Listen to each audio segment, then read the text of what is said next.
The coldest place on Earth was once a forest. Beneath the thick ice sheets of Antarctica lies an almost unbelievable paradox. The deeper scientists drill, the more traces of a world that vanished long ago begin to emerge. Forests, rivers, and an ecosystem that does not belong to a frozen land. What transformed a green continent into an eternal desert of ice?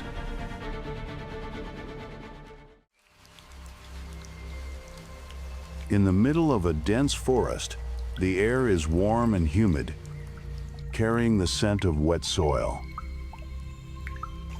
Sunlight filters through towering canopies, reflecting across the still surfaces of ancient swamps.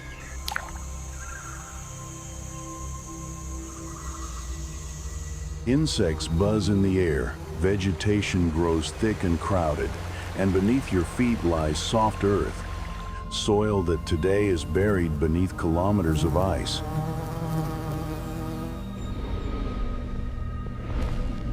The ground trembles slightly as heavy footsteps draw closer. The treetops sway gently, the birds fall silent, and from the damp mist, a colossal creature emerges, several meters long and weighing tons. It moves slowly through the forest. This is the domain of dinosaurs.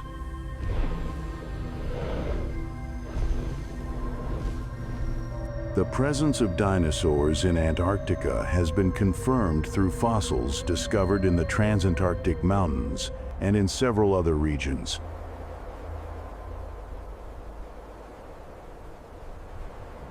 Fragments of bone, tooth marks, and skeletal structures all indicate that between roughly 190 and 70 million years ago, life here existed on a large, complex, and stable scale.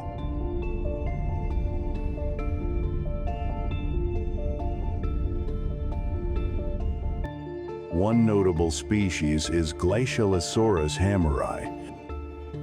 This plant-eating dinosaur belongs to the sauropodomorph group and was identified from fossils discovered in Antarctica. Based on skeletal analysis, it measured about 6 meters in length and may have weighed several tons, comparable to a modern Asian elephant. But another remarkable feature lies in the structure of its limbs and hips, which suggests it was not a slow and solitary creature. This matches the environment of ancient Antarctica perfectly, where rivers and swamps dominated the landscape.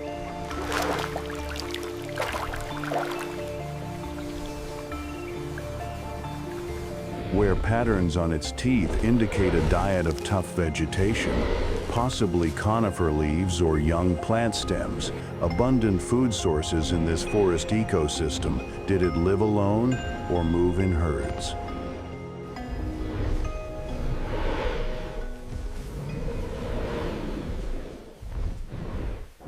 While there is no direct evidence of herd behavior from Antarctica itself, comparisons with similar sauropodomorph species in South America and Africa, regions once connected to Antarctica within the supercontinent Gondwana, suggest that these animals likely moved in group.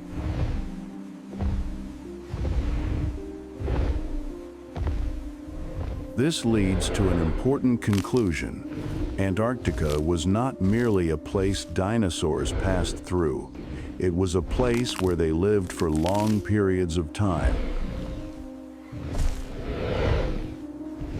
But how could creatures like dinosaurs survive in a region that experienced months without sunlight?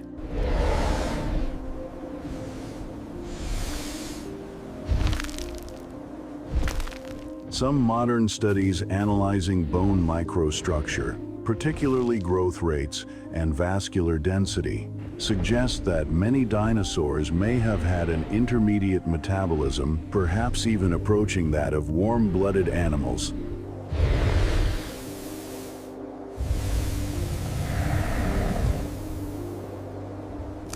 In addition, plant-eating species may have adapted to extreme seasonal light cycles by storing energy during the summer months, when vegetation flourished, and reducing activity during the long, dark winters.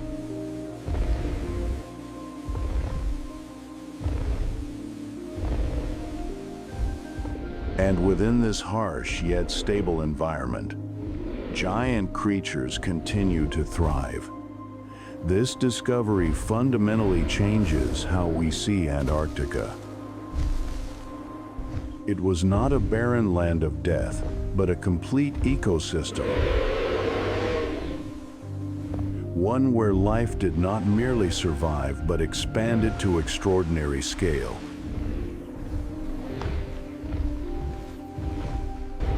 Yet the heavy footsteps were not the only sounds echoing through the ancient forest. Somewhere nearby, lighter and faster, something else was moving. And that is where the balance of survival begins to shift, and life is no longer only about endurance, but about the hunt.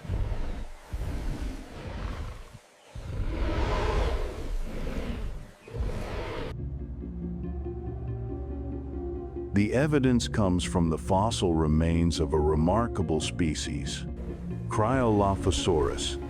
This carnivorous dinosaur lived during the early Jurassic period, about 190 million years ago. Measuring roughly 6 to 7 meters in length and weighing an estimated 450 to 600 kilograms, it was not the largest predator to ever exist, but within the Antarctic environment of that time, it stood close to the top of the food chain.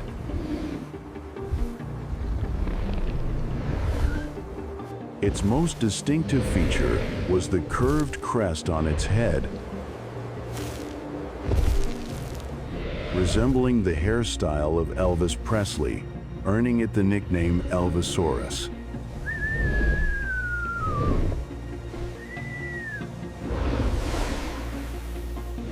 Some hypotheses suggest the crest played a role in species recognition, attracting mates, or even acting as a visual signal in the dim light of dense forests. Modern biological models suggest that a carnivore weighing around 500 kilograms would need to consume tens of kilograms of meat each week to sustain its metabolism. That means the surrounding ecosystem must have supported a large, stable, and continuous population of prey.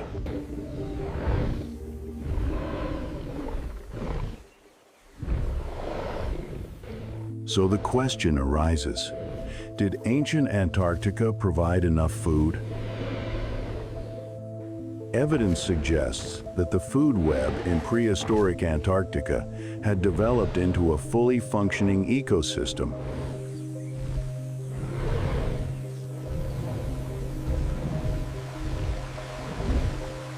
Yet Antarctica was not a stable environment throughout the entire year. Even though temperatures were far warmer than they are today, the region still experienced months of continuous darkness.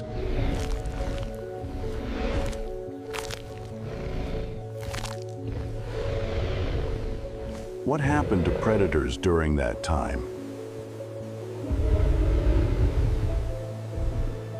When sunlight disappeared, plants stopped growing and the food chain was disrupted. Could large predators still survive?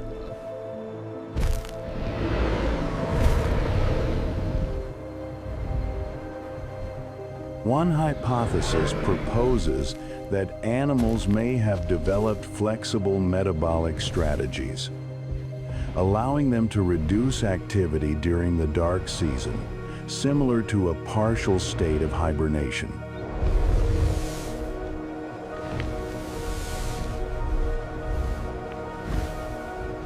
A second possibility is that the ecosystem did not completely shut down during those months of darkness.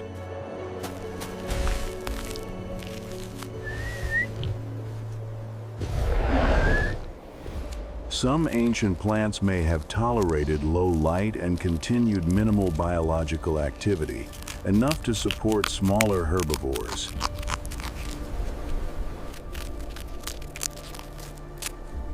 But are these explanations sufficient to account for the survival of large predators? Some scientists argue that biological density in Antarctica may have been far lower than in modern tropical forests.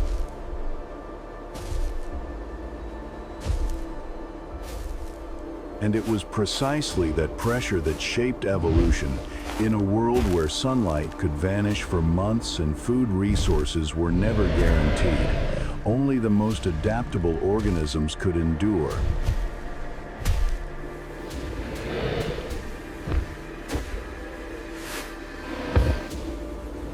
But the story does not end on land. Beyond the forests, another world existed, one where predators moved silently through the darkness of the ocean.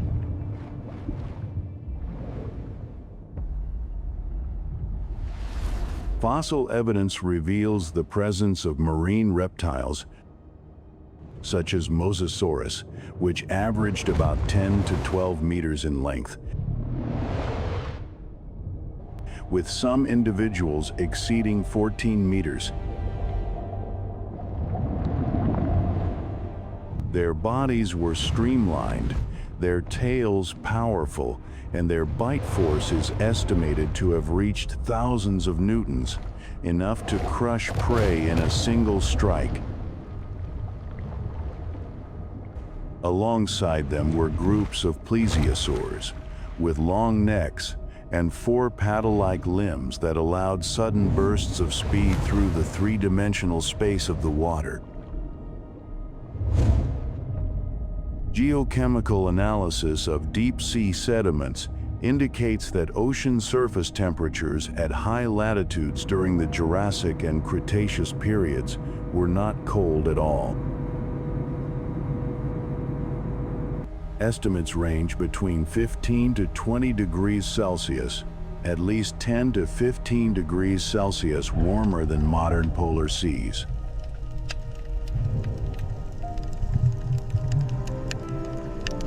This suggests that Antarctica at that time was not covered in ice, but instead surrounded by a continuous belt of warm water. What could keep such an enormous body of water consistently warm? The answer lies in the way oceans store energy.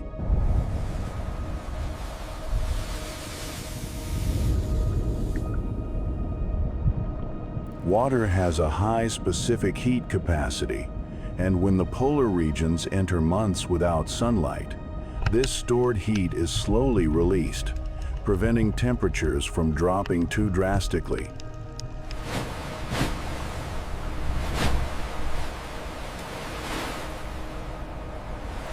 These microscopic plants bloom in vast numbers, providing energy for the entire food chain. During the Cretaceous period, Earth experienced several large-scale marine oxygen depletion events known as oceanic anoxic events. During these periods, many marine species declined or went extinct on a global scale.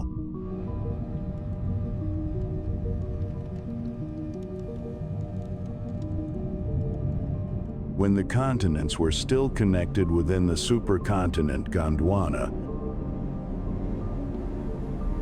warm currents from equatorial regions could flow more easily toward the poles, carrying both heat and oxygen.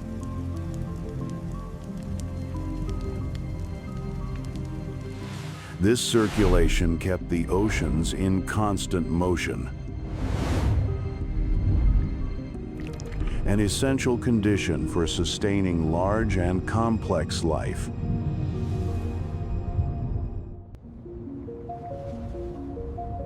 During the Jurassic and Cretaceous periods, atmospheric carbon dioxide concentrations are estimated to have ranged between 2.5 and 5 times higher than present levels.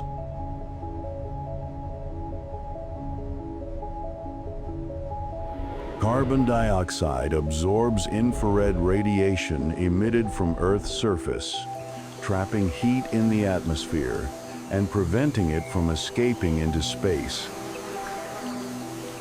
It is a simple physical mechanism, yet when amplified on a planetary scale, it can completely transform the climate.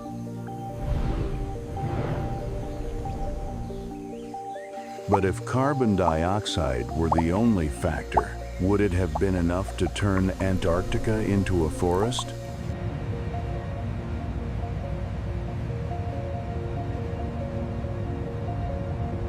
Another crucial factor was continental distribution. And during this time, Antarctica was still part of the supercontinent Gondwana and had not yet become fully isolated as it is today.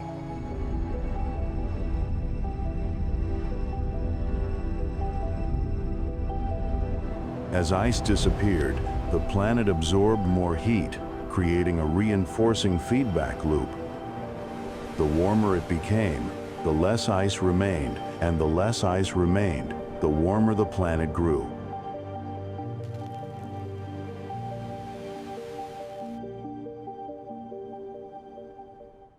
Geological evidence shows that although the overall climate of the Cretaceous was warm, it was not completely uniform.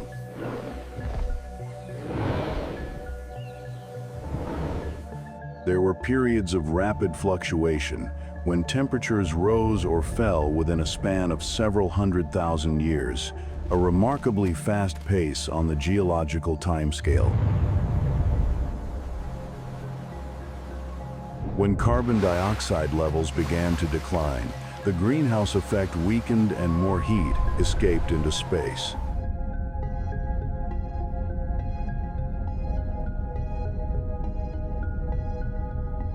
At the same time, the continents gradually drifted apart, especially as Antarctica began separating from South America and Australia.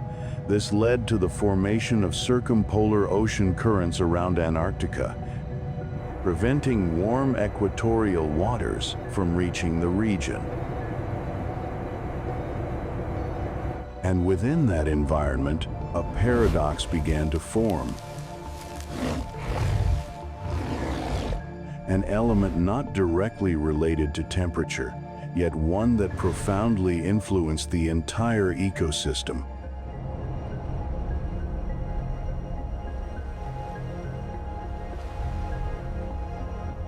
That element was light, a world where temperatures could remain stable, but the light itself was extreme.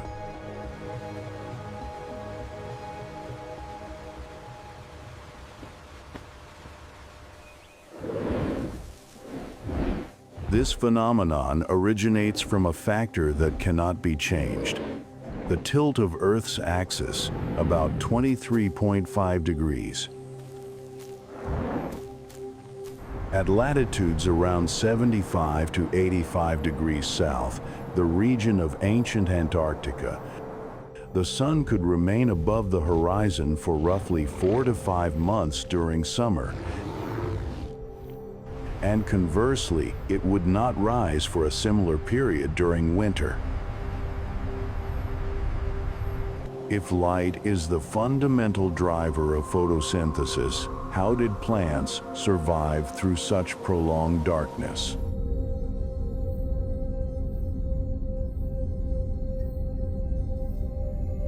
Evidence from fossilized ancient wood reveals something unexpected.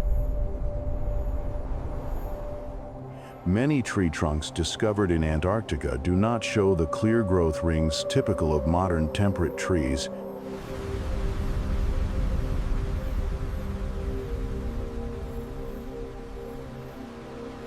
To survive months without light, plants would need to store energy in the form of starch or other organic compounds within their tissues. Some studies of ancient gymnosperms suggest that they may have had a much greater capacity for energy storage than most modern trees.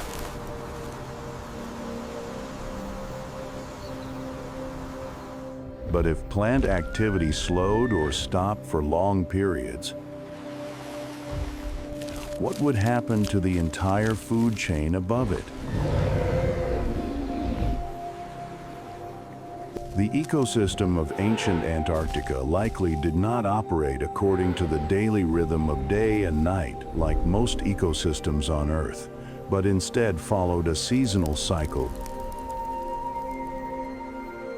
During the bright season, energy production would surge, plants would grow rapidly, biomass would increase dramatically, and abundant food would become available for herbivores. These animals, in turn, would store energy in the form of fat or muscle tissue, preparing for the dark season ahead. When darkness arrived,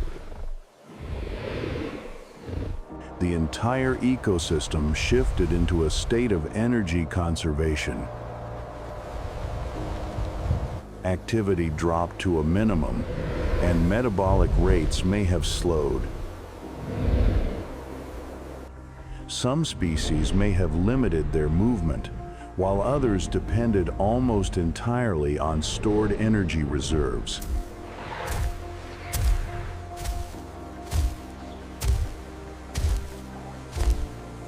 In most modern ecosystems, temperature is usually considered the primary limiting factor.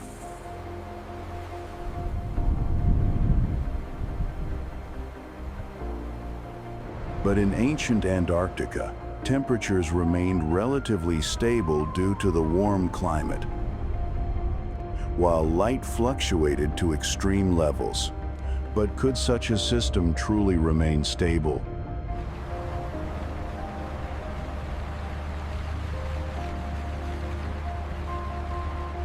If the bright season became shorter, or if sunlight intensity declined because of atmospheric dust, volcanic eruptions, or changes in Earth's orbit, the accumulated energy might not be enough to sustain life through the dark season.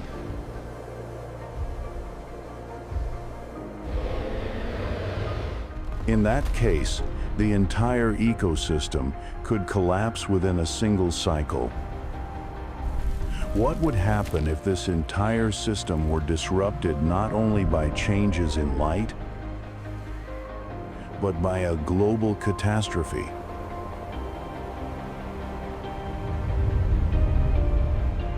Because in Earth's history, there was a moment when sunlight was obscured.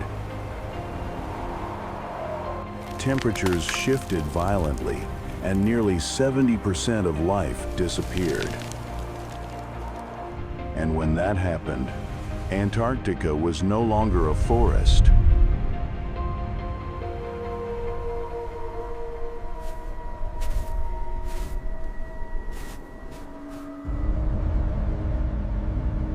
The first phenomenon recorded by science is one of the greatest events in Earth's history, the end Cretaceous extinction, approximately 66 million years ago.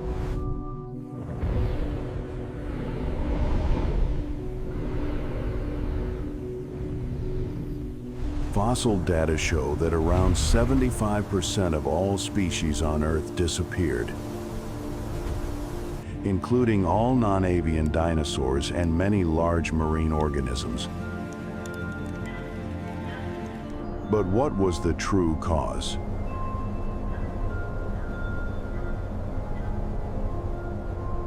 The strongest evidence comes from a thin sediment layer containing unusually high levels of iridium, an element rare on Earth's surface but common in meteorites. This led to the hypothesis of a massive asteroid impact estimated at 10 to 12 kilometers in diameter, forming the Chicxulub crater in what is now the Yucatan Peninsula. In an ecosystem dependent on light, like ancient Antarctica, when light vanished, photosynthesis stopped.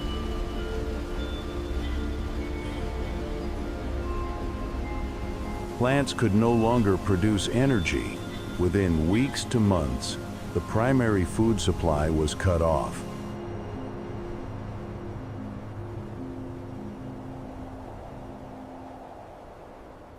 Herbivores began to starve, followed by the decline of predators. A food chain once in balance now collapsed from its very foundation.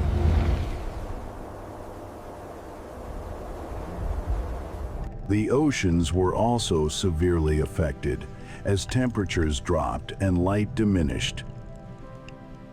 Phytoplankton declined sharply.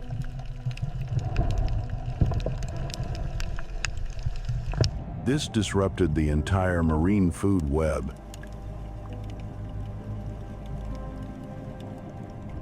Fossil records indicate that about 70% of marine species vanished during this event, including many groups of large marine reptiles.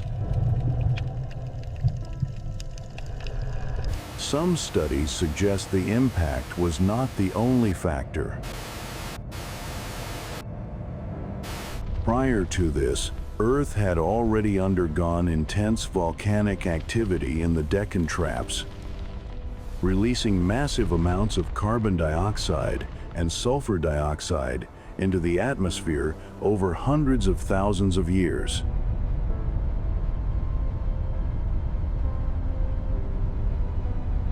This may have made ecosystems more fragile before the asteroid struck.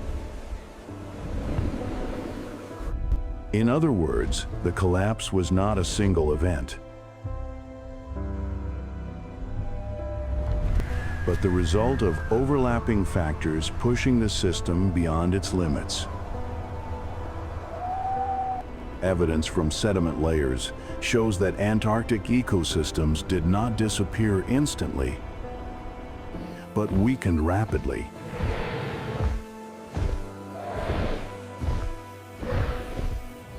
Because this extinction event was not a complete ending, but the beginning of a greater transformation, a journey spanning millions of years in which Antarctica gradually lost its warmth, lost its life, and moved closer to the state we know today, a frozen continent.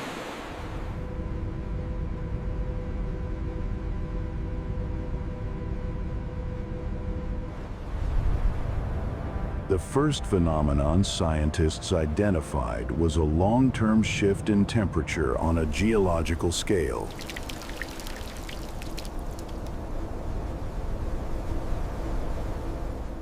By about 50 to 34 million years ago, during the late Eocene,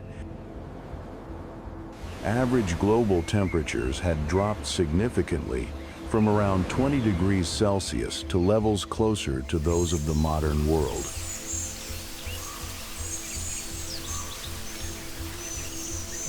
One of the most critical factors was the movement of continents, as the supercontinent Gondwana slowly broke apart and Antarctica became increasingly isolated from South America and Australia. This process reached a turning point around 34 million years ago, when the Drake Passage opened between South America and Antarctica. This event triggered a profound transformation, the formation of the Antarctic Circumpolar Current.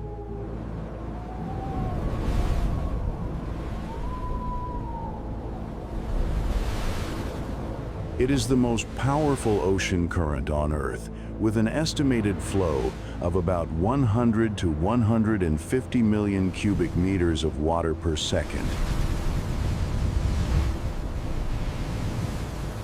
It acts like a vast wall of water, preventing warm equatorial currents from reaching Antarctica.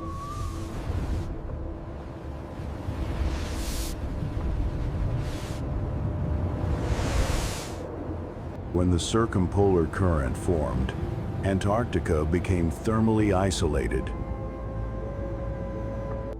Heat was no longer replenished, while energy continued to radiate into space.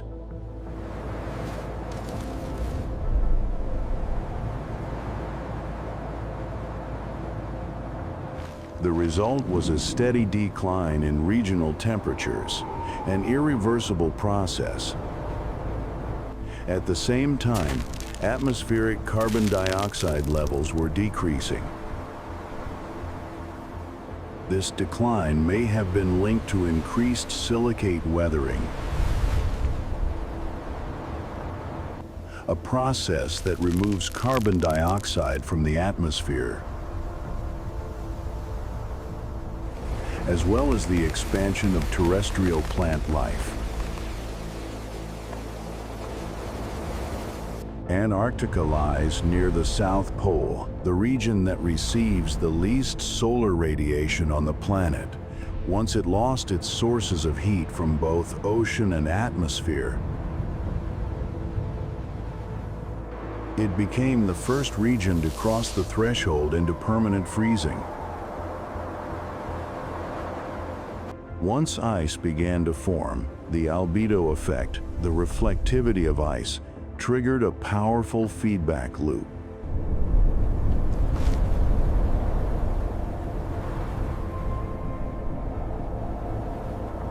Ice reflects up to 80 to 90% of sunlight, reducing heat absorption, causing temperatures to drop further, and allowing ice to expand even more.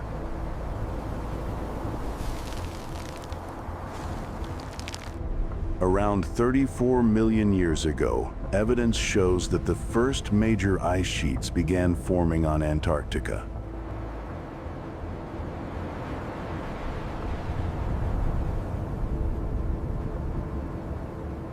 From that point on, the ice thickened over millions of years,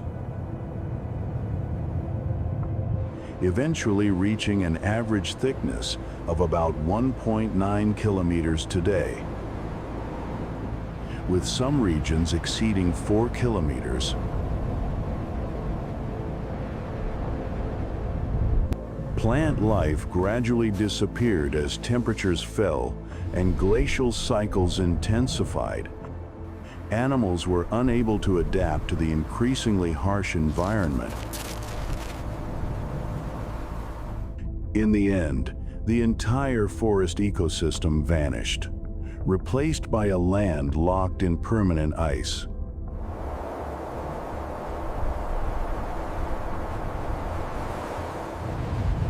The transformation of Antarctica was not a single event, but the cumulative result of geological and climatic processes, the separation of continents, the formation of a circumpolar current that isolated heat, and the weakening of the greenhouse effect. As these foundational factors shifted, the climate system crossed a critical threshold and underwent a complete reorganization.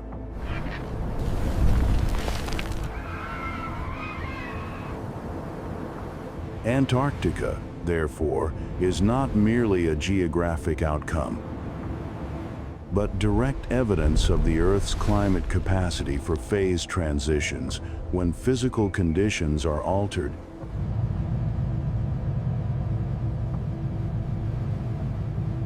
The ancient forests did not truly disappear. They are preserved beneath the ice as a biological archive, retaining information about ecosystem structures, atmospheric composition, and the ability of life to adapt under extreme conditions.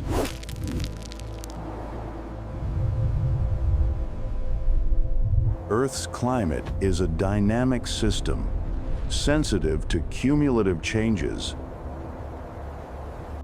and capable of shifting into entirely different states once stability thresholds are exceeded.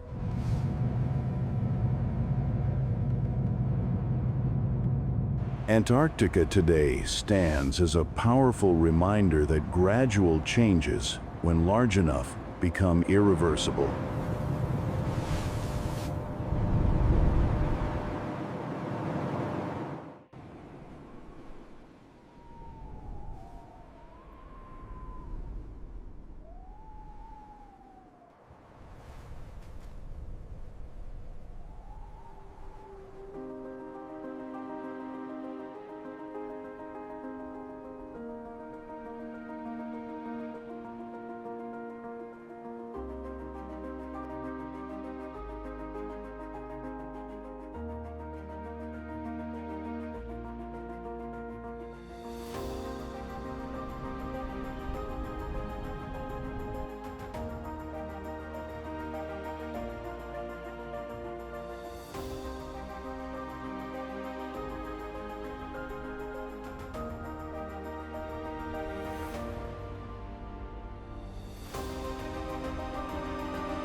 Thank you for staying with WUFO Space until the very end of this journey through the vast universe.